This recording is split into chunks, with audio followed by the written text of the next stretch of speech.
안녕하십니까. 자, 이번 시간은 이제 등기법부터 해서 강의를 진행을 할 텐데요. 등기법이라는 것에 좀 어려운 법입니다. 공부할 때 시간이 좀 많이 소요가 되고 반복도 좀 많이 하셔야 됩니다. 등기법 같은 경우는 한 세 번째 들을 때 그때 알 것 같다라는 느낌이 생기기 시작하니까 처음에 한 번, 두 번 들을 때까지는 좀 많이 어려워하십니다. 그래서 참고 버티셔야지만 이제 실력이 올라가니까 처음에 들을 때는 너무 부담 갖지 마시고 길게 본다는 각오로 공부하시면 될 것 같습니다. 한 번, 두 번 들을 때까지는 실력이 많이 안 올라가요.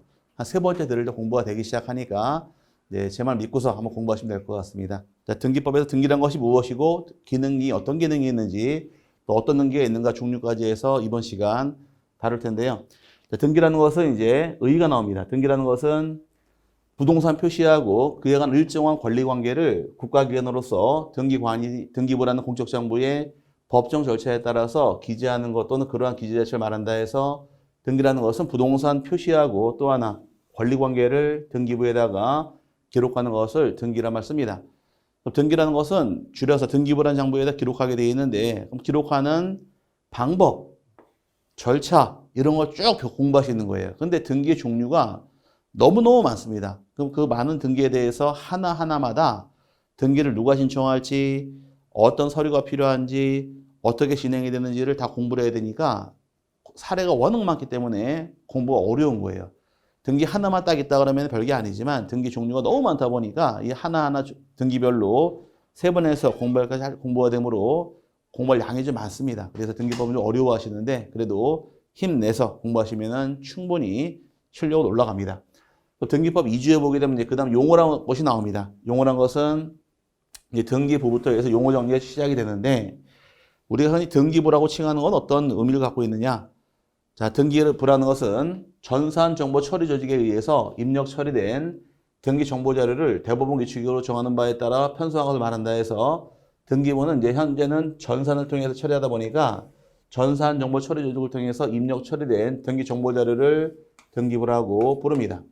근데 이거 잠깐 놔두시고요. 두 번째, 등기부 부본 자료. 자, 전산 정보 처리 조직이라는 얘기는 컴퓨터에 입력되어 있다는 얘기인데 컴퓨터에 입력한 자료 같은 경우는 바이러스 먹어버리게 되면 먹통이 되고 싹 날아갈 수가 있습니다. 그래서 복구하기 위해서 만들어 놓은 것이 등기부 부본을 만들어 놉니다. 백업 파일인데 등기부 부본 자료라는 것은 이제 요 등기부와 동일한 내용으로 보조격장치에 기록된 자료를 말한다 해서 원 등기부가 파일이 손상이 된 경우에 다시 복구하기 위해서 만든 파일을 등기부 부본 자료라고 부릅니다. 원본이 있으면 부본이 만들어져서 복구할 때 활용할 목적으로 만들어 놓은 것이 부본이다 이렇게 이해하시면 되고요.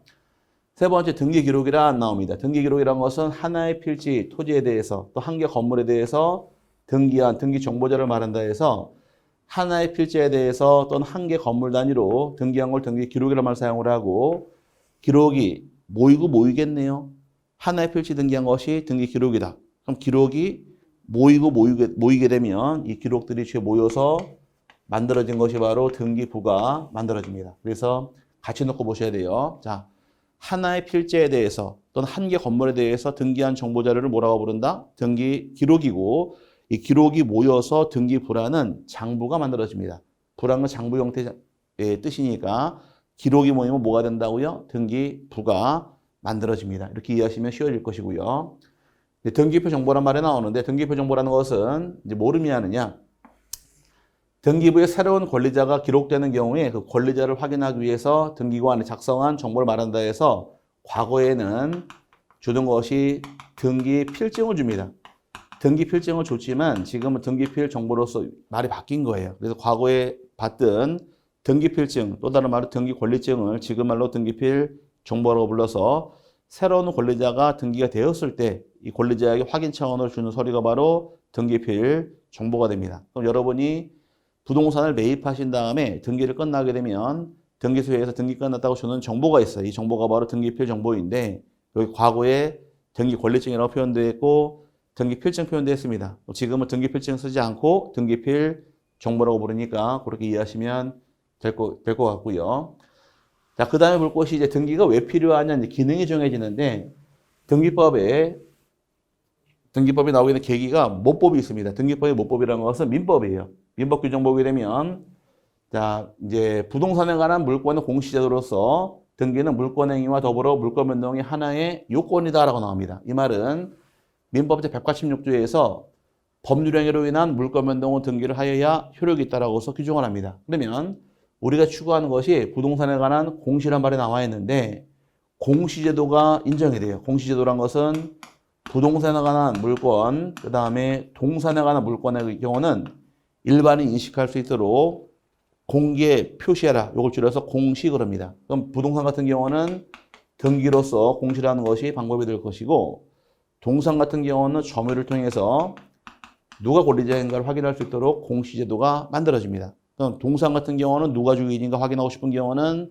점유를 통해서 확인할 수가 있는 것이고 부동산의 경우는 등기를 통해서 그자가 권리자임을 확인할 수가 있도록 규정을 합니다. 이게 대원칙인데 민법 규정 186조를 보게 되면 법률 행위로 인한 물권의 변동은 등기를 하여야 효력이 있다라고서 규정을 합니다. 대표적인 사례가 법률행위 하나의 예가 부동산 매매계약을 체결한 경우. 매매계약을 체결한 경우에 언제 주인이 바뀌냐 이게 문제예요. 질문 한번 해보겠습니다.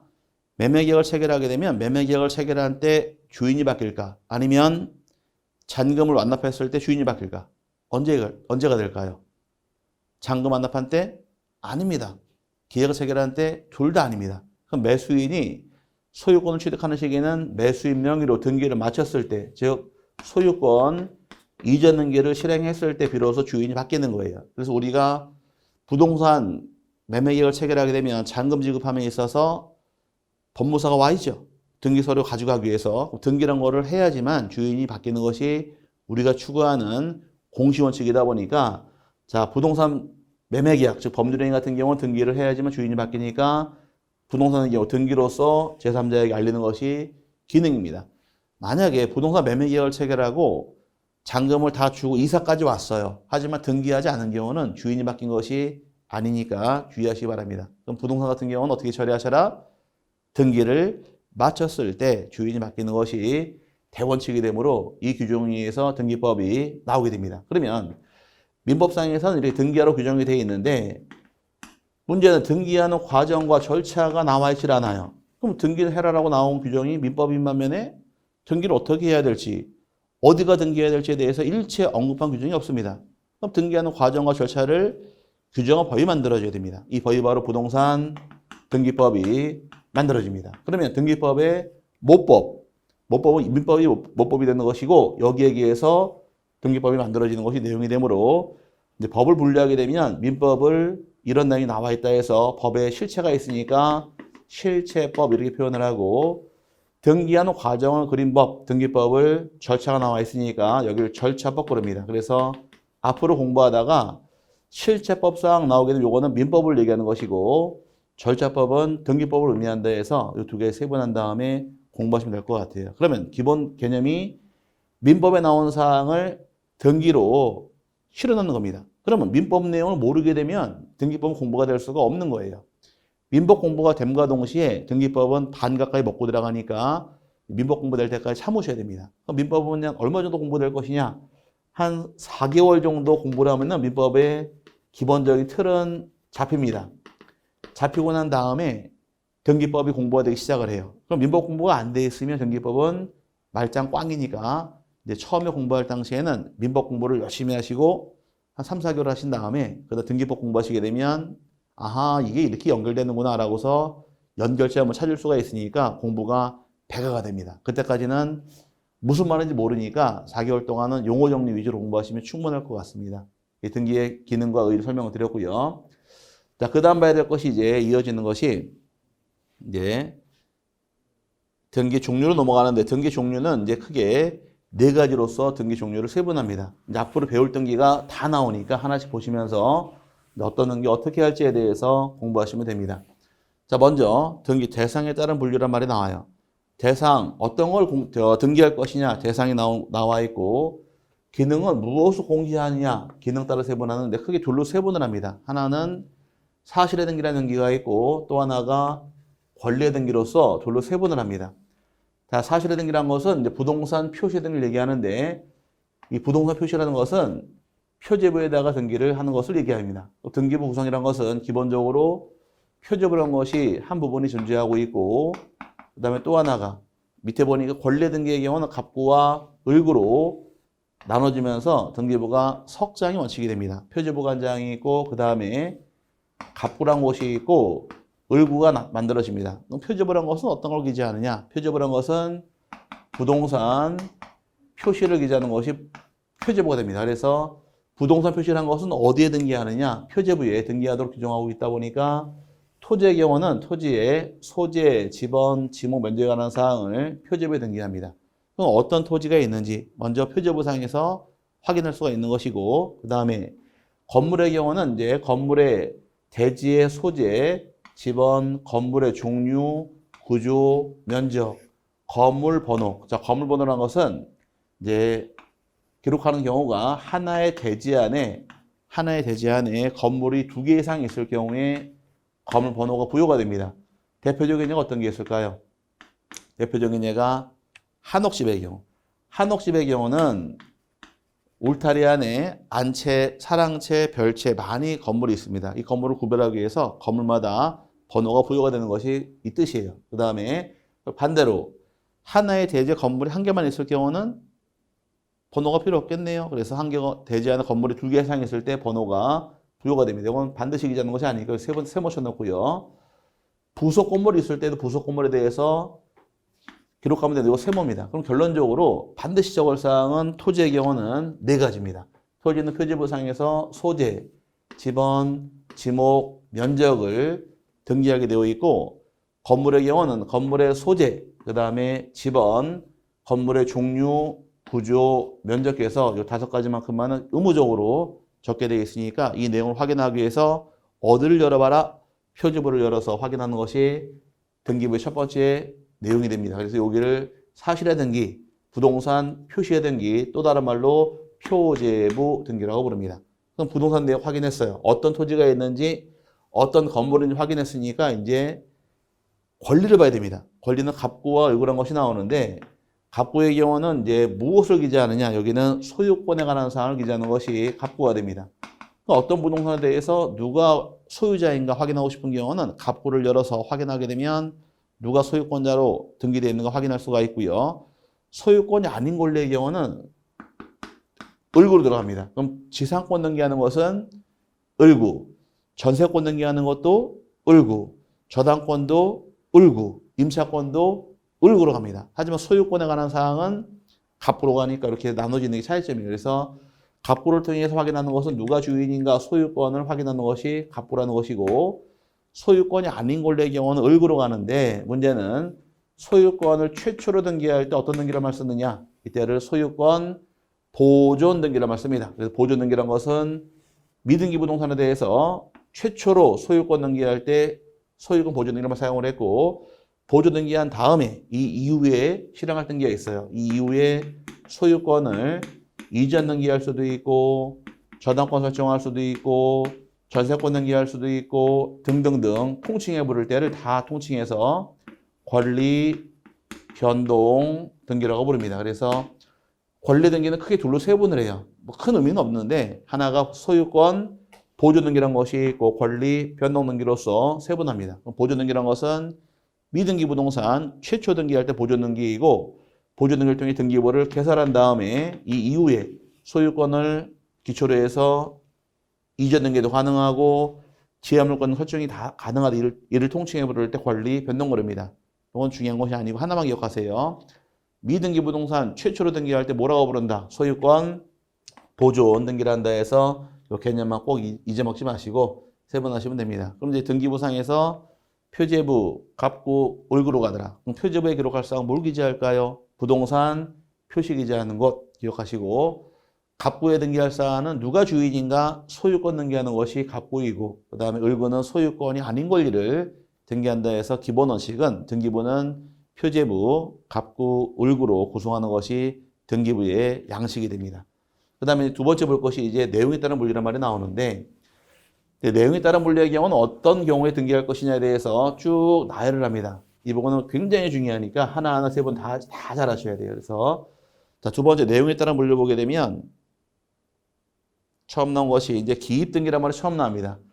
자, 기입등기라는 것은 이제 새로운 등기 원인을 통해서 등기를 새롭게 기입하는 등기를 기입등기라는 말 씁니다. 기입이란 것이 말 그대로 적어 넣는 것이니까 새롭게 적어 넣는 경우를 뭐라고 부른다? 기입등기라는 말 씁니다.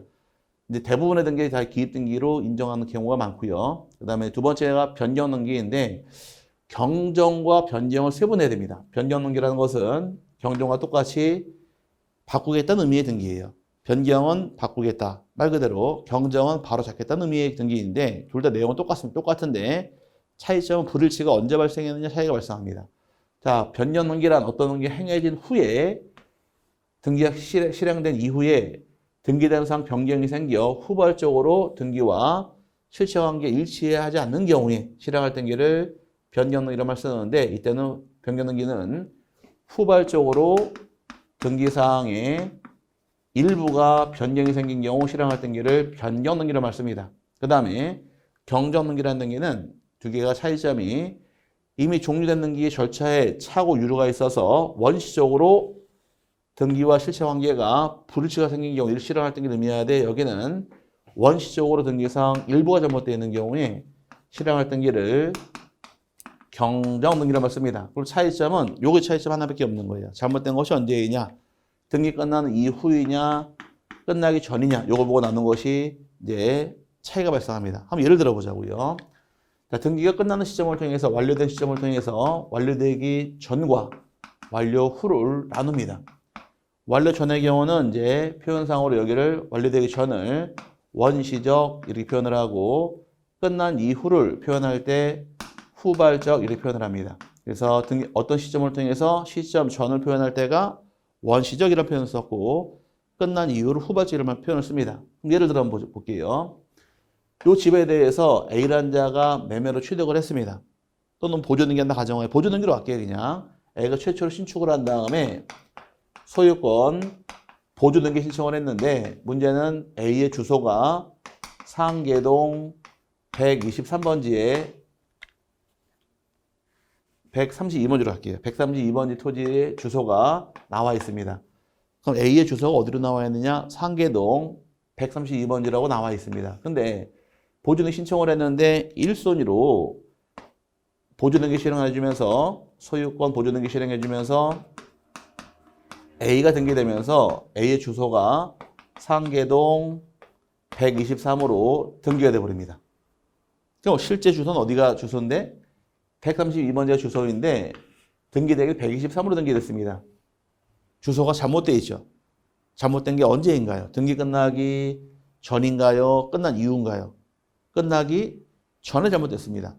완료되기 전을 원시적으로 표현을 쓴 겁니다. 원시적으로 등기상 일부가 잘못되어 있으니까 얘를 고쳐야 됩니다. 이때는 주소를 지워버린 다음에 밑에다가 1회 보기 1호로 1번 소유권의 등기명인 표시에 경정 등기한 다음에 밑에 주소를 상계동 132번지로 다시 경정한다 이렇게 들어오는 겁니다. 경정한다는 얘기는 잘못된 것이 언제이냐? 등기 끝나기 전에 원시적 일부가 잘못되어 있을 때는 바로잡기 한 것이 바로 경정거래입니다. 한자로 다시경 바를정이에요. 다시 바로 찾겠다 해서 바로잡는 경우를 경정등기라고 부르는 겁니다. 반대로 이제 주소가 일치가 됐습니다. 일치되고 살고 있다가 A가 다시 이사 갔어요. 나중에 등기 끝난 후에 이사 가서 주소가 중계동 100번지로 주소가 바뀌었습니다. 그럼 등기 끝난 이후에 이사 가서 주소가 바뀌었다는 얘기는 언제 바뀐 것인가요? 등기 끝난 후에 바뀌었죠. 후에 이렇게 일부가 바뀌는 경우, 이때 후발적 일부란 말이 튀어나오게 되면 이때는 변경등기로 합니다. 이때는 다시 어떻게 실행하느냐?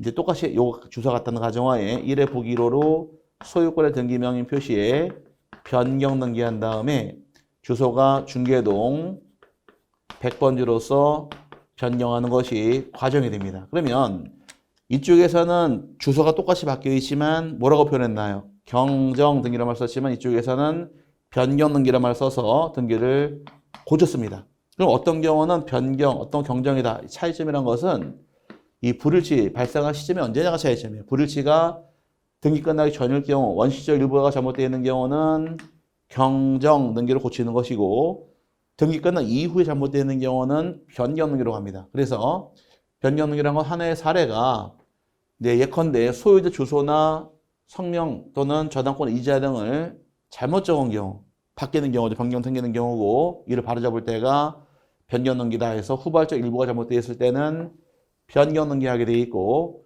원시적 일부일 때는 경정 등기로 가는 것이 차이점이 되므로 요거 외에는 똑같습니다.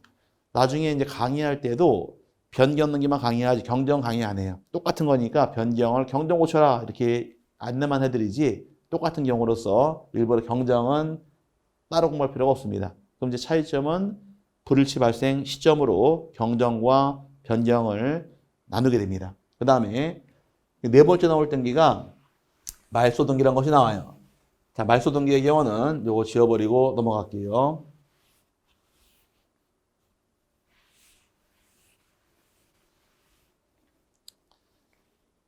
자, 말소 등기란 것은 이제 등기사항 전부가 실체와 일치하지 않을 경우에 등기사항 전부를 없애게 한 것이 말소 등기가 됩니다. 그럼 이 전부를 말소하는 등기를 말소 등기를 한다 해서 자, 얘는 원시적, 후발적 묻지 않고 등기 전체가 잘못되어 있는 경우에 말소 등기로 빠져갑니다. 그럼 예를 들어 볼게요. 이제 얘가 이제 나와 있기를 변제에 의한 저당권 소멸을 말이 나오는데 예를 들어서 1순위에 저당권 설정이 되어 있고 이제 돈 채권은 1억이 등기되어 있습니다. 근데 이 집에 대해서 설정자 갑이 1억 빌려오고서 을 앞으로 저당권 등기를 실행했습니다. 돈을 1억 빌려온 상태에서 저당권 등기를 해줬는데 나중에 1억 채권을 다 변제했어요. 돈을 전부 다 갚아버리게 되면 저당권을 말소합니다. 말소한다는 얘기는 얘를 싹 전부 다 지워버립니다. 지우는 게 말소일까요? 지우는 게 말소가 아닙니다. 지웠으면은 얘가 왜 지워졌는가 알까요? 모르죠. 예, 지우면 지운 이유가 있어야 될 겁니다. 그럼 지울 때 왜 지웠는가 2순위로 1번 저당권 말소 등기가 실행이 되고 채권을 변제했다고서 써줍니다. 그럴 경우에 말소 등기라는 것은 싹 지운 걸 얘기하는 것이 아니라 요게 말소 등기입니다. 요거를 배우는 거예요. 그러면 등기가 지워졌을 때 얘를 보기 전까지는 왜 지웠는지 알까요? 모르죠. 등기부상에서 지워져 있는데 왜 지웠는가 확인할 수 없으니까 등기를 지웠을 때는 왜 지웠는가 그 이유를 적어줘야 됩니다. 그 이유 적는 것이 바로 말소 등기로서 확인하는 것이 내용이 되는 겁니다. 그래서 말소 등기란 것은 원시적이든 후발적이든 원인 묻지 않고 등기상 전부가 잘못되어 있을 때는 말소 등기로서 등기를 지우게 되어 있으니까 주의하셔야 돼요. 그럼 금방 배우신 원시적 일부가 잘못되어 있더라. 어떤 등기 신청하실 것? 그렇죠. 경정 등기하더라. 후발적 일부일 때는 변경 등기라는 등기 실행할 것이고 원시적이든 후발적이든 전부의 하자가 발생한 경우는 말소 등기로서 등기를 지우는 것이 과정에 대해 기억하시면 됩니다. 그 다음에 다섯 번째 멸실 등기라는 것은 이제 부동산이 물리적으로 전부가 멸실한 경우에 등기부를 폐쇄하게 한 것이 멸실 등기란 말이 나옵니다. 또 하나의 사례가 예전에 삼풍백화점이 존재하고 있다가 폭삭 주저앉아 없어져 버렸습니다. 큰 가슴 아픈 사건인데 이 멀쩡한 건물이 싹 없어진과 동시에 등기부도 없어야 됩니다. 이때 실행할 등기를 멸실 등기란 말 쓰는 거예요. 멸실 등기란 것은 무엇이 멸실하느냐? 부동산이 전부 멸실한 경우에 실행할 등기를 멸실 등기란 말 씁니다. 근데 부동산이 3층 건물이 있어요. 3층이 전부 다 멸실했습니다. 그럼 멸실 등기하겠네요. 근데 문제는 3층 건물 중에서 3층만 멸실했습니다.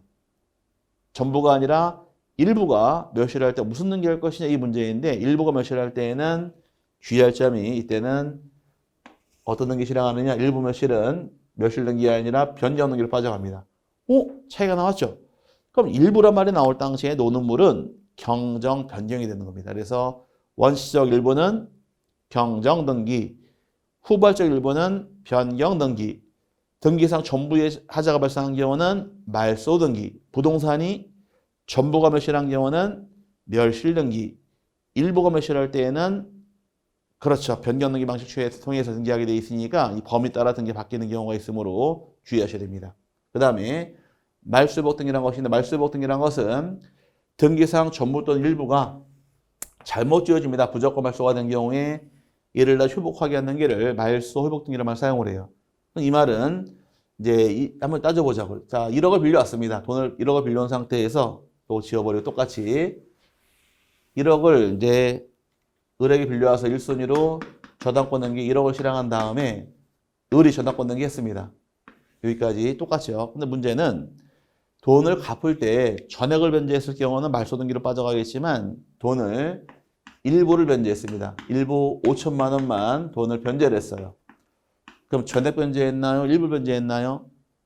일부가 변제가 됐죠. 후발적 일부가 변제된 거니까 어떤 등기 신청할 것이냐. 후발적 일부가 변제했다는 얘기는 후발적 일부는 그렇죠. 변경 등기 신청 들어옵니다. 변경 등기 신청을 통해 들어왔는데 요걸 5천만 원 낮춰달라고 등기 신청 들어왔어요. 근데 등기관이 착각을 해서 얘를 싹 지웠습니다. 지운 다음에 지우는 게 말소 등기인가요? 아니죠. 이 순위로 1번 저당권을 말소합니다. 왜 말소했습니까? 채권액을 변제했다고 말소를 했습니다. 말소가 됐는데 문제는 말소가 잘못되어 있습니다. 신청한 등기는 변경 등기 신청을 했는데 모르고 말소를 해버린 거예요.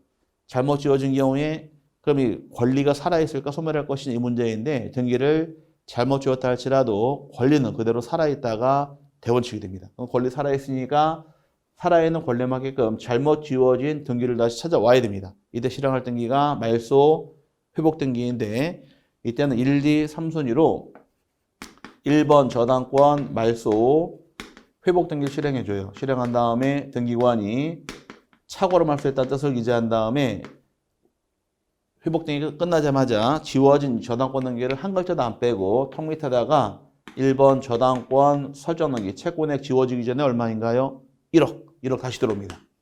똑같이 그럼 지워지기 전과 동일한 등기 똑같이 실행해 주는 겁니다.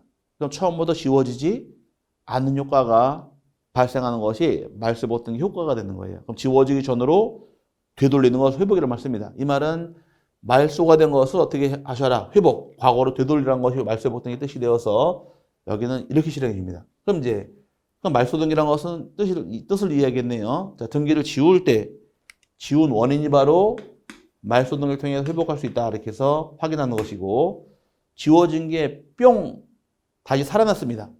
왜 살았는가 이유를 알까요? 모르죠. 이걸 확인하는 거예요. 그러면 등기를 지울 때 지운 원인은 말소 등기로서 확인하는 것이고 지워진 게 살아나게 되면 왜 살았는가 확인하기 위한 것이 말소 회복 등기로 회복하면 되는 겁니다. 그래서 지워지기 전에 등기 상태 회복하기 위한 것이 말소 회복 등기인데 범위는 둘로 세분을 해요. 전부 말소 회복이 있고 또 하나 일부 말소 회복해서 두 가지로서 세분하게 됩니다. 이 부분은 시험에서 공부할 때 굉장히 중요해요. 앞으로 나갈 때 이제 수업 나갈 때 변경 등기할 때 경정 등기할 때 말소 등기할 때 쭉 설명을 드리는데 변경 등기라는 것이 뭐지? 이러고 있으면 대화가 안 되는 겁니다. 자연스럽게 어떤 경우 언제 실행할 등기인가를 파악하시면 공부가 수월해집니다. 한번 지금 배운 내용 한번 외쳐보자고요.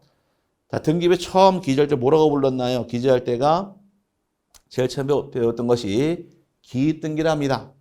기억나시죠? 기재한 등기가 이제 원시적으로 일부가 잘못되는 경우도 있고 후발적 일부가 잘못되는 경우가 있더라.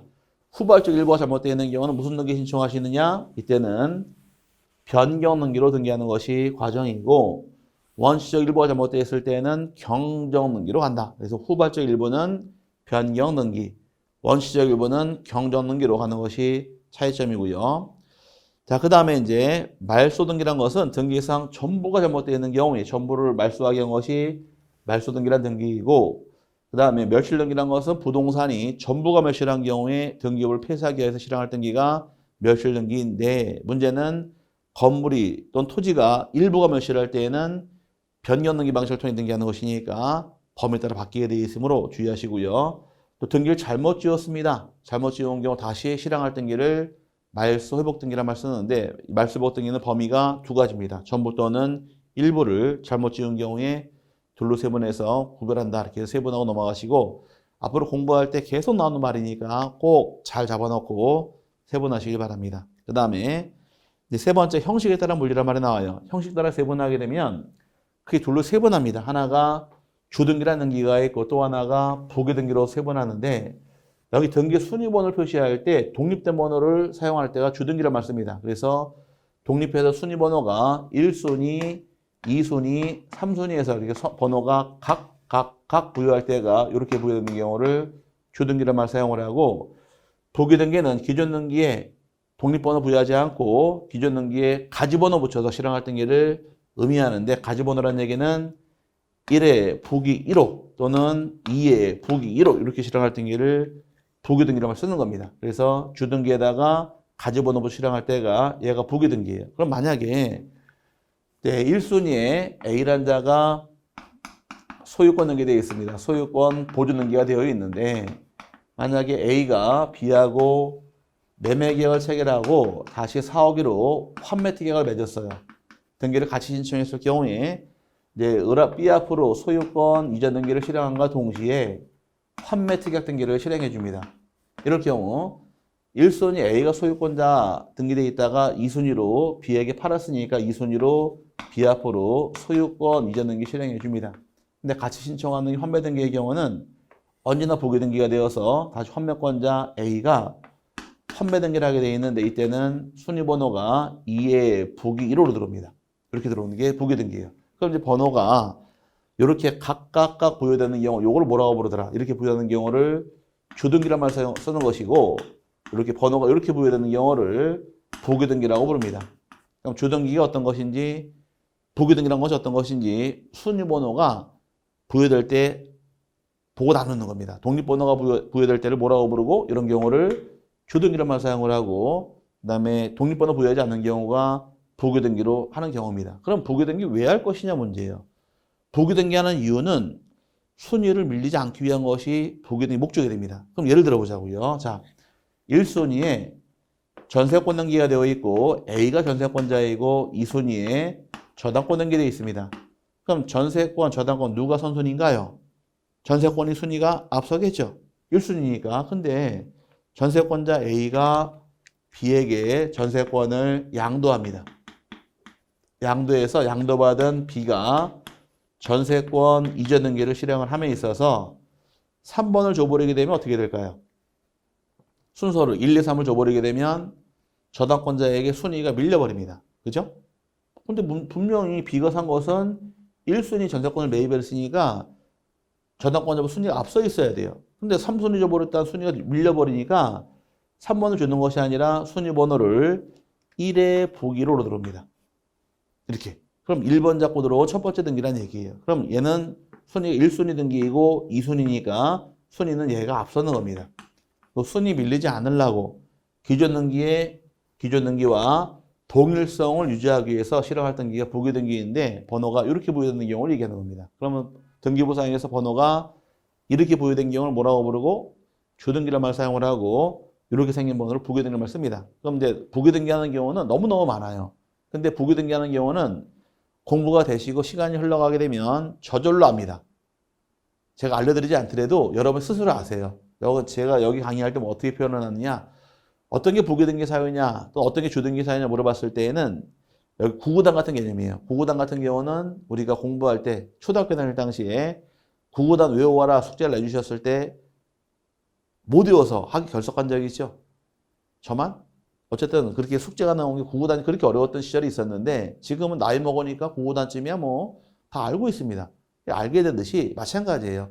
등기법 공부가 진행이 되면 어떤 게 주등기 사유인지 어떤 게 부기등기 사유인가는 스스로 깨닫게 되니까 조금만 기다리시고 공부하시면 알게 됩니다. 어쨌든 이렇게 등기 나눈다 세분하고 넘어가시면 되고요.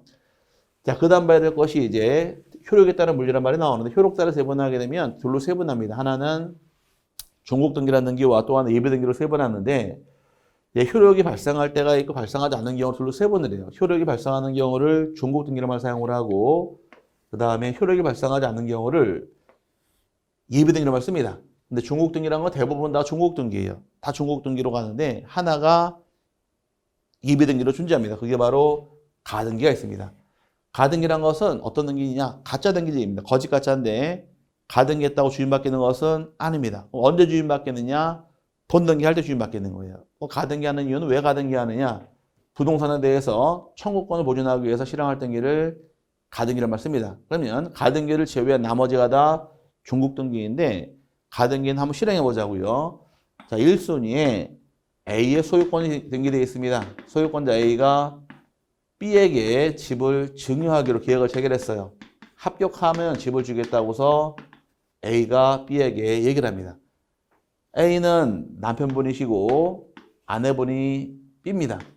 그럼 아내분이 남편에게 여보 내일부터 중개사 공부할 거야 라고 얘기하니까 남편분이 하시는 말씀이 합격할 수 있겠니? 물어봤습니다. 나 공부 열심히 했으니까 딸 수 있을 것 같아요. 그러니까 너는 내가 뭐 공부 잘 못할 것 같은데 라고서 핍박을 줍니다. B가 하는 말, 내가 딸 못 줄 건데 그러니까 남편이 하는 말, 네가 합격하게 되면 내가 새로 지은 집 줄게 그랬습니다. 합격하면 집을 주겠다고서 남편이 아내 얘기했습니다. 이 말을 듣자마자 아내 입장에서는 그래? 진짜 줄 거면 가등기 해줘. 그래서 이 순위로 합격하면 집을 주기로 B 앞으로 소유권 이전 가등기가 실행이 됩니다. 가등기하면 주인 바뀌었나요? 안 바뀌었죠. 아직은 효력이 없다는 얘기입니다. 효력이 발생하지 않고 있다가 나중에 합격을 딱 합니다. B가 합격을 딱 하게 되면 합격한 다음에 A에게 이제 본등기 해주세요. 그래서 가등기 밑에다가 칸을 쪼갠 다음에 B 앞으로 소유권 이전에 본등기를 해버리게 되면 드디어 소유권을 취득하는 효력이 발생하는 겁니다. 그럼 가등기 할 당시엔 효력이 발생하지 않고 있다가 본등기 했을 때 효과 발생하는 것이 가등기의 효력이에요. 그럼 가등기란 것은 본등기하기 전까지 어떤 효과를 발생하지 않고 있다가 본등기 했을 때 비로소 효과 발생하다 보니까 가등기를 제외한 나머지가 전부 다 중국 등기로서 세분하게 됩니다. 여기에 효력에 따른 분리로서 정해지는 것이 내용이 된다 이렇게 세분하시는데 이 등기 종류라는 것은 너무너무 중요합니다. 왜냐? 우리가 공부할 때 써먹을 등기다 보니까 어떤 등기 언제 할 것이냐 하나씩 세분한 다음에 상황별로 이 등기가 나와야 돼요. 맨 먼저 우리가 배웠던 거 스크린 한번 해보겠습니다.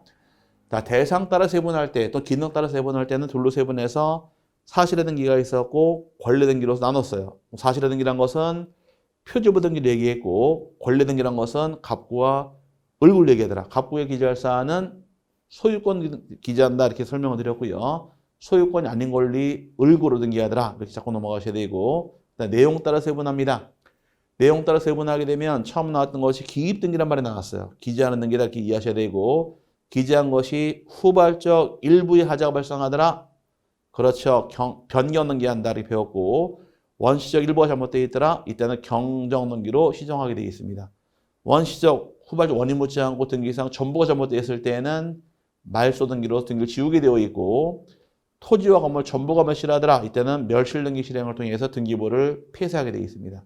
반대로 토지와 건물이 일부가 멸실한 경우는 변경 등기 방식을 통해 등기하더라 설명드렸고요.